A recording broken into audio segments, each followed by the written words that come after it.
For these sessions, let's talk about the change in hormones and the growth. So, the past sessions I was talking about nerve systems to give you clearer pictures. So the previous sessions we talk about respiratory systems and the circulation systems, that they are working together and it's very hard to take them apart. Same thing as the nerve systems and the endocrine systems. So the nerve systems is designed to protect us from danger. So if something is happening or there is a stimulation from the environment around us, our nerves sends the messages to tell our bodies to respond and react to such stimuli. However, the main functions or the primary functions of the sympathetic and the parasympathetic nerve systems is actually to interact with the endocrine systems. In other words, to say, it elicits the chemicals that provide another systems for influencing our feelings and behavior. So the glands or the endocrine systems is made up of groups of cells that functions to secrete the hormones. Hormones is the chemicals that moves throughout the bodies to help regulate emotions and behavior.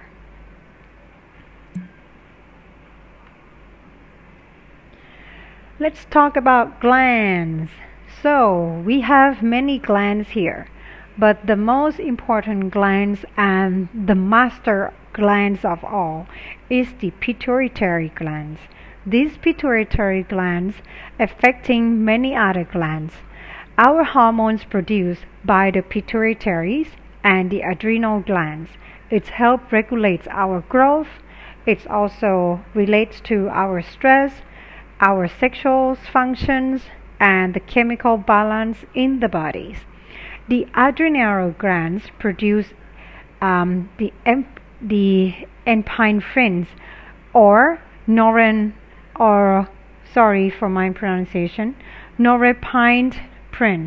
In other words, is the adrenalines.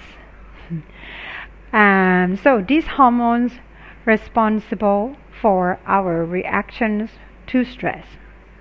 When your adrenal glands produce the adrenaline chemical process, its response to the stress or the tense that's occurring in your bodies.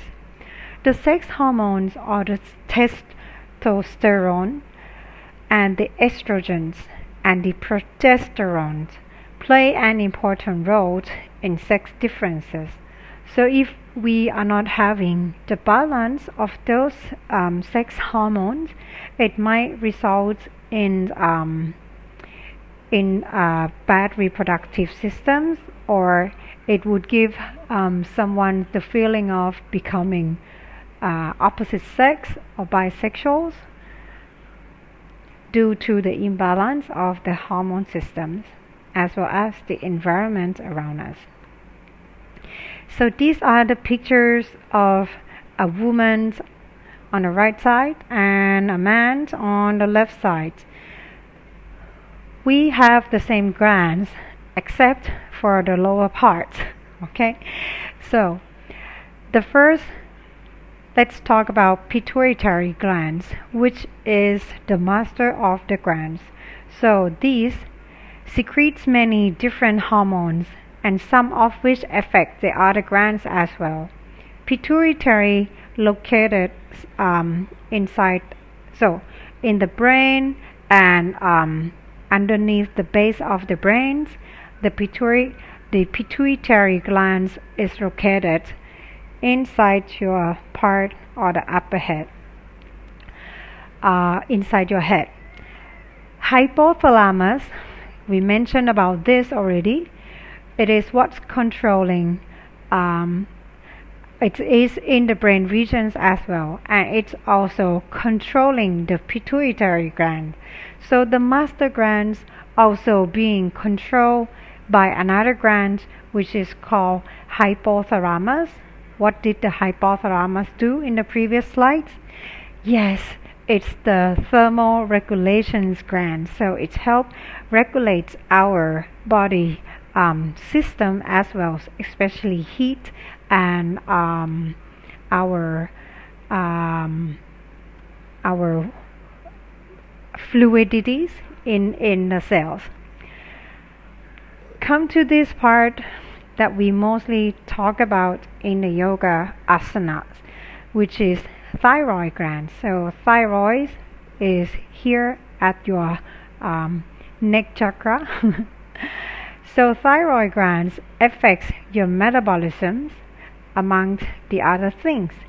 So people who having hyperthyroid or hypothyroid would probably have different shapes of the bodies. Thyroid glands also deal with or related to the food that we feel like we want to eat as well. So if your metabolic systems is not functioning very well, you should be the one controlling what you put into your body systems. The parathyroid is what helps regulate the level of your calcium in the blood. And comes to this part where there are many glands and it's very important. So this is our solar plexus chakra, which inside our solar plexus chakra here is deals as well with the pancreas and the adrenal glands. So the adrenal glands helps trigger the fight and flight response. The pancreas is to help regulate the level of sugar in your blood. And then for women, we have ovaries. So ovaries glands help secrete females' sexual hormones. And for the boys, he has testis glands. So the testis glands secretes male sexual hormones. This is the overall pictures of what each gland does. Now back to our student class. When it's come to the stage of puberty, what happens is the adrenal, also known as the adrenal puberty, is the hormones that usually happens about 8 years old onwards. So you probably feels like your 8 years old students start to react like she's so grown up. And obviously sometimes you might not see a lot of difference in their physical bodies, but the hormones is already activated. You sometimes see they start having more hairs on their bodies, and sometimes for girls they might start to have liquid things that's coming out from the vagina, and also there's no obvious physical signs of the beginning of such hormones, but the researcher believes that it herald or the new phase of the brain in so the new phase of the brain in development affects the identities and emotional well-being. So these hormones start to trigger 8 years old onwards to feel something and to become very emotional toward things around them. When physical puberty kicks, these androgens are responsible for the development of pubic hairs, sweatness, and the acne in the girls. Gonadage, the traditionally time thought of as puberty. This is when the sexual hormones or estrogens and testosterone surge, causing physical to become big and so making the girls and the boys look so much change from the way they look before in the childhood. So for girls, the first signs of this stage is usually happen on the chest. You probably feels the breast buds is poking out. Some of them might start to have tiny little pubic hairs. And for boys, the one set that is more markable by the bodies is to have the smell or odor. And boys also have pubic hairs and also hairs in the armpits areas. Growth spurt. So growth spurt is usually happens when puberty is well underway. So about 12 years old for girls and about 14 years of for boys. So 3 stages of the puberties. Sorry. Okay. So here you go. Stage 1, after the 8th birthday. You might not see anything changes, but then from 9 years old onwards, you probably feel, so this is the upper charge is for the girls. So for the girls, when they reach to about 9, some of them might start to have breasts and the breast buds start to poking out. Okay. Stage 3 is after 12 years old. So after 12 years old, hormones is rising. Estrogen level is increasing. And girls also experience having acne on their skins or oily skins. So acne probably appears, and then if not acne, they might have hairs in the armpits, or the height increase very fast, and some of them might already have periods. Average age for the first periods to arise is about 13 years old. However, recently you might experience that girls are having periods earlier than 13 years old. This could be the result from the changing environment, such as the food we eat and the way we live. So everything that we experiencing probably overstimulates our bodies, and it creates the change in our hormone systems. Around the age of 15, the reproductive organs or the genitals are fully developed. So for boys around the age of 11, he will start to have pubic hairs, and his voice begins to change around the age of 13. Around the age of 14, the acne maybe appears and the armpits hair form, and also the facial hairs comes in. Sorry to have these guys involved, otherwise he'll keep barking. Alright, let's talk about hormones and growth. So the main hormones that we concern with the growth are the growth hormones, which is the result of the pituitary glands, the thyroid hormones, and the sexual hormones, or the testosterone and the estrogens, and the pituitary gonadotropic hormones, or the sex gland stimulating hormones. Growth hormone. What is growth hormones? So growth hormones have the abbreviations of HGH. So this is naturally produced by the cells in our pituitary glands. Our brain's pituitary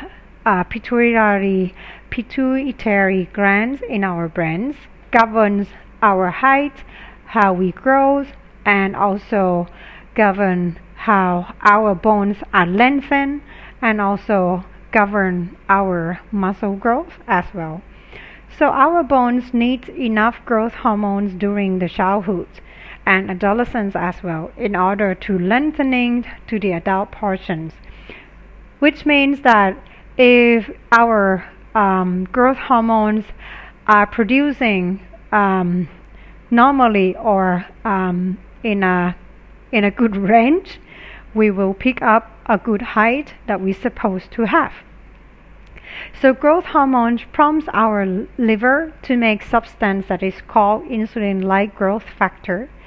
These and other similar compounds are involved in the bone growth.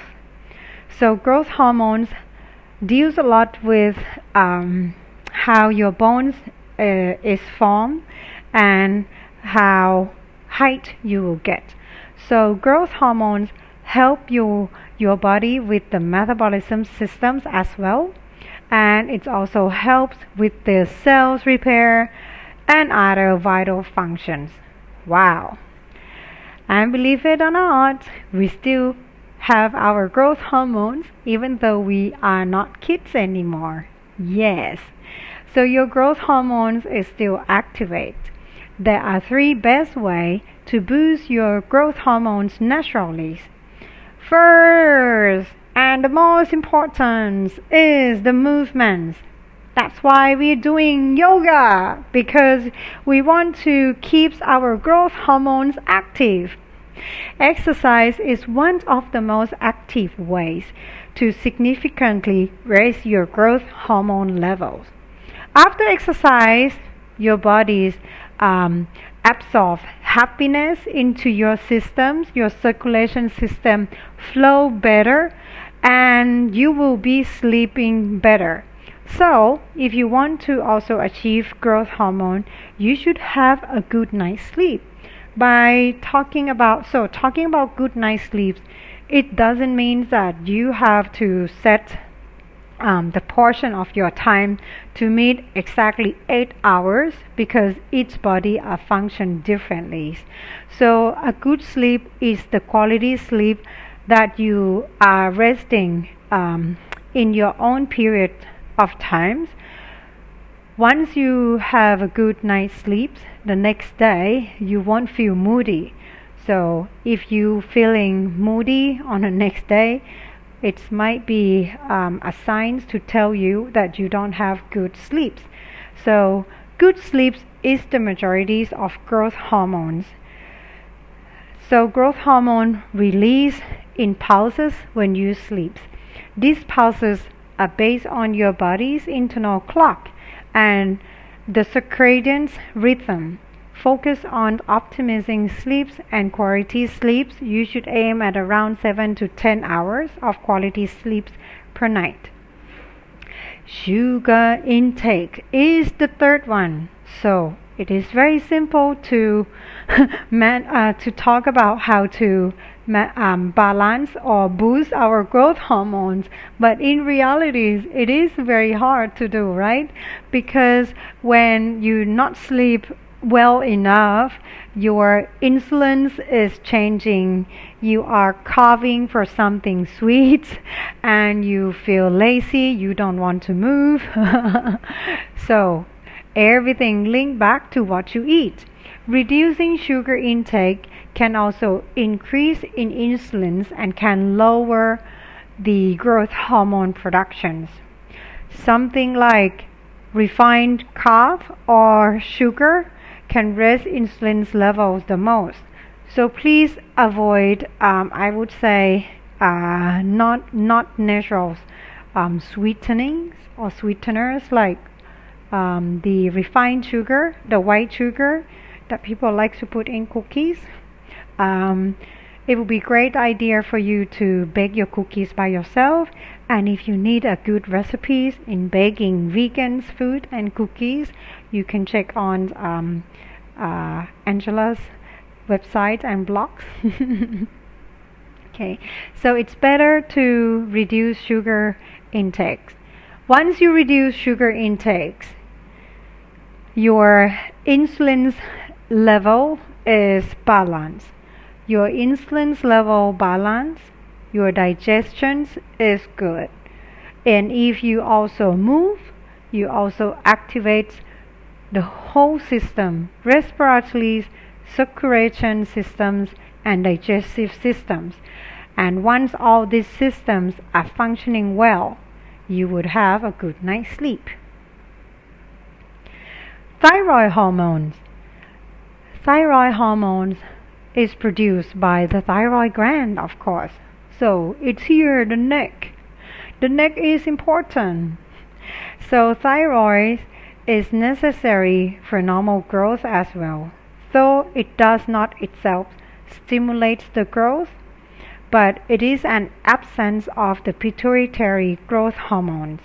Without thyroid hormones, cells do not develop and function properly, especially in the brain. So babies who lack of thyroid hormones at birth may be small and have insufficient development of the brains. So some of them are called cretins, or the small babies, little babies.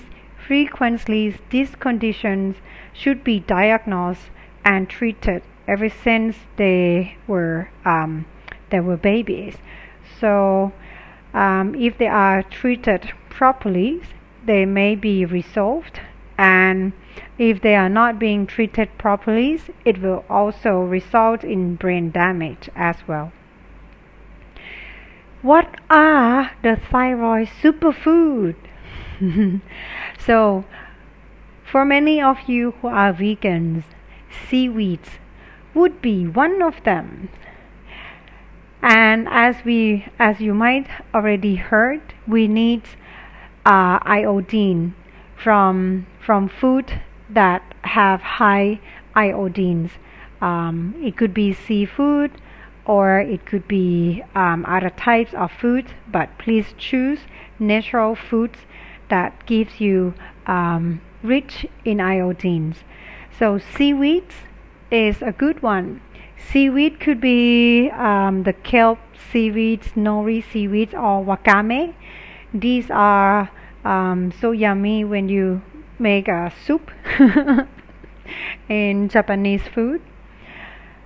So iodines will also help balance or give you your thyroid give benefits to your thyroid. Sorry. Sex hormones.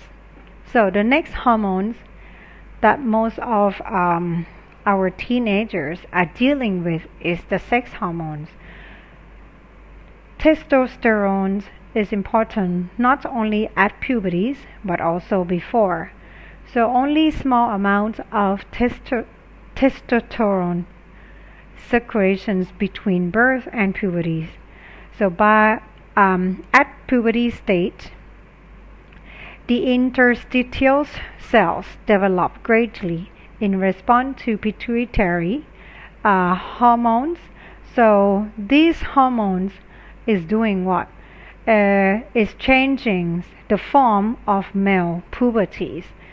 So these hormones result in the change of the skins on the face, and these hormones also result in the change of the cartilage of the joints around the shoulders, or it also results in the growth spur during the changing of the transitional age from puberty to teenagers. For female sex hormones, we call it estrogens. So this is the hormones that causes the growth of the uterus and causes the change of our vagina and causes the change of our breast. So these hormones also causes the change of the female structures. So we start to have hips, and we start to look very much like a grown-up when we reach to the period phase. Last, hormones. So for these hormones is actually working so it is also another types of hormones that relate to the pituitary hormones. So the FSH hormones and the LH hormones. FSH hormones causes growth in main portions, especially in the ovary portions and the sperm producing cells. And the LH also causes the growth and the cells of the males, and it helps controlling the menstrual cycles of the female as well. So for some girls that have how to say different that might experience periods problems, like periods come too long or the periods doesn't come, it might be a result because of this imbalance of the LH hormones. Oh, I'm sorry. Okay, so let's look at our last slide before we end our anatomy topics for 95 hours. What could be the natural ways to balance our hormones? First, stay active. Second, sleep well. Third, relax. Fourth, say no to sugar. Fifth, eat high fiber diet. And last but not least, use olive oils and eat enough nuts. Hormone imbalances may increase your risk of obesity, diabetes, heart disease, and other health problems, despite the fact that aging and other factors are beyond your control. There are maybe steps you can take to help your hormones function optimally.